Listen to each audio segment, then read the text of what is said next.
Hi folks, we're going to take a look at number 7 from page 460. Okay, so here they want to know the parameters that correspond to this given point, which they tell us is on the plane given by this vector equation. Okay, so let's start with that. So here, in order to find these two parameters, well, it's two unknowns, so we can only really work with two equations at a time. So I'm going to start with two of the components. Okay, it doesn't matter which ones you start with. You could start with x and y, or you can take a look, see if one looks a little easier. At quick glance, I don't know, I see 0 and 1 here, and I see smaller numbers, so I'll work with y and z. But in the end, it doesn't matter.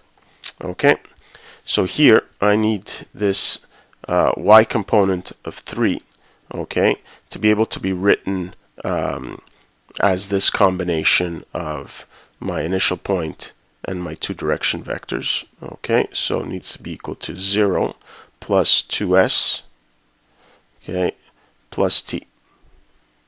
Okay, and now let's do the z component. The z component of that point, which is 2, needs to be written as a combination of these here. So 1 minus s plus 2t. So 1 minus s plus 2t. Okay, and so here we can just solve this. I'll multiply the first equation by 2. So 6 is equal to 4s plus 2t. And subtract these equations. So 2 minus 6 is negative 4.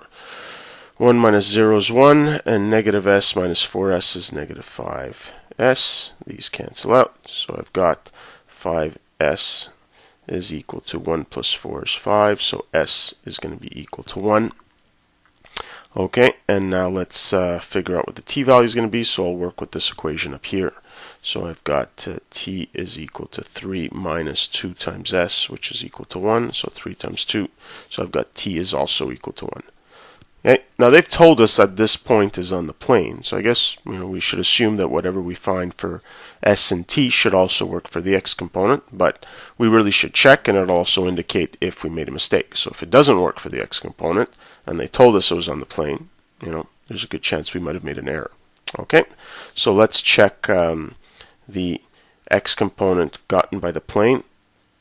Okay, and with this s and t, so the x component is 2 plus 4s, so 2 plus 4 times 1, because that's s, okay, and then minus t times negative 1, so again 1 times negative 1, so minus 1, so we've got 2 plus 4 is 6, minus 1 is 5, which is equal to the x component, and so there we go. The parameters s equals 1 and t equals 1 are the ones that are going to generate this point here. Okay, so let's move on to b. So here they're asking to show that this is not on the plane. Okay, so I'm going to have to go through the same process, okay, to figure out what s and t will generate two of the components and show that it won't work for the third. Okay, now while I'd like to work with the 0 here, I already have my equation set, so I might as well work with y and z again. Okay, so here instead of 3 being equal to 2s plus t, my y component is now 5, so 5 is equal to 2s plus t, and here instead of 2 being equal to the z component, my z component is now negative 4, so negative 4 is equal to 1 minus s plus 2t. So again, multiply the first one by 2, so 10 is equal to 4s plus 2t.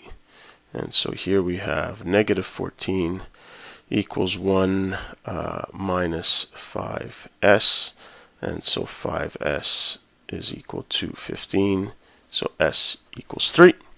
Okay, and let's find the t value. Again, from that equation, t is going to be equal to 5 minus 2s, so 5 minus 2 times 3. Okay, so t is going to be equal to negative 1. Okay, so we just have to show that this combination of s and t will not generate the x component 0. Okay, so let's check the x value from the equation. So again, we know it's 2 plus 4 times s, which is 3, plus t times negative 1, so negative 1 times negative 1, and this gives us 2 plus 12 is 14, plus 1 is 15, and this is not equal to the given x component of 0. Okay, so A is not on the plane.